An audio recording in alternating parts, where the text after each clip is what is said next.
Assalamualaikum warahmatullahi wabarakatuh. Saya Lala Aulia dari kelas 10E. Yang pertama itu pengertian dan siklus hidrologi.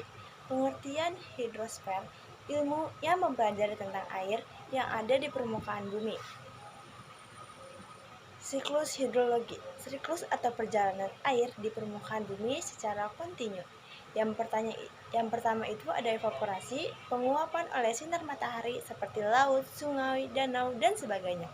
Yang kedua itu ada presipitasi, turunnya titik-titik air atau salju ke permukaan bumi melalui awan setelah kondensasi. Yang ketiga itu ada infiltrasi dan perkolasi. Air hujan masuk ke dalam tanah menjadi air bawah tanah. Yang kelima itu aliran di bawah permukaan tanah. Selanjutnya itu ada perairan laut dan potensinya. Perairan laut dapat diartikan sebagai seluruh badan air yang ada di laut berdasarkan sebab terjadinya. Yang pertama itu ada laut ingresi, terbentuk karena penurunan dasar laut mengakibatkan laut semakin dalam. Contohnya Laut Sulawesi dan Laut Jepang. Yang kedua itu ada laut transgresi, terjadi karena kenaikan permukaan air laut dan penurunan daratan.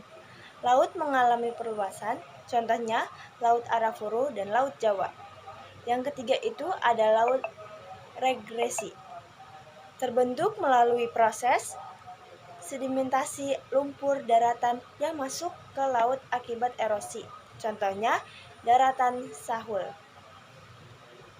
Berdasarkan kedalamannya, zona litoral, zona pasang surut kurang lebih 2 meter. Yang kedua itu ada zona neretik 200 meter, sinar matahari bisa tembus banyak biota. Yang ketiga itu ada zona batial, kurang lebih 800 sampai 1800 meter. Sinar matahari tidak tembus sedikit organisme. Yang keempat itu ada zona abisal, kurang lebih 1800 meter, suhu sangat rendah, tekanan air besar. Selanjutnya itu ada perairan darat dan pemanfaatannya. Perairan darat, sejumlah massa air yang terdapat di daerah yang tergenang dan mengalir di permukaan bumi. A. Air permukaan. Yang pertama itu ada sungai. Massa aliran air tawar dari sumber alamiah di daratan yang terakhir menuju ke laut. Jenis sungai yang pertama itu berdasarkan sumber air, sumber hujan, dan es mencair, sumber campuran. Yang kedua itu ada berdasarkan letaknya, bagian halu atau zona produksi sebagian penyediaan air ke tanah dan hilir. Bagian tengah atau zona transportasi aliran tidak terlalu deras. Selanjutnya itu ada bagian hilir atau zona deposisi aliran air tanah. Yang ketiga itu berdasarkan pola aliran, dendritik atau terbentuknya seperti pohon, rektangular atau dikendalikan struktur geologi. Pineti membentuk saluran lancip, telis anak sungai sejajar dengan induknya.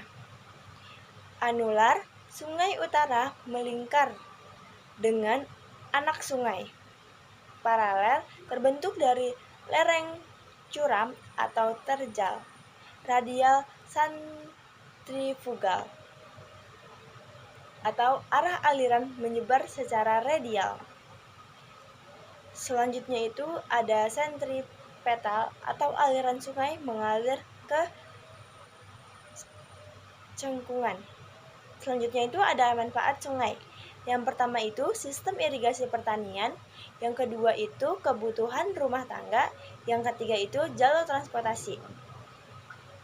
Yang kedua itu ada danau, cengkung atau lembah di daratan permukaan bumi yang berisi air.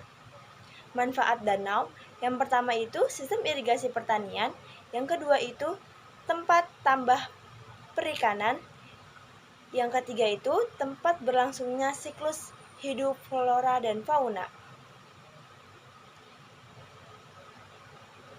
Yang pertama itu ada danau tektonik, danau Mindanao dan Poso. Yang kedua itu ada danau vulkanik, danau Kerinci atau Batuk. Yang ketiga itu ada danau tektovulkanik, danau Toba. Yang keempat itu danau Kras atau Batu Kapur, danau Ayumura. Yang kelima itu ada danau glasial atau Jayawijaya. Yang keenam itu ada danau buatan atau waduk. Sekian dari saya, kurang lebihnya mohon maaf. Wassalamualaikum warahmatullahi wabarakatuh.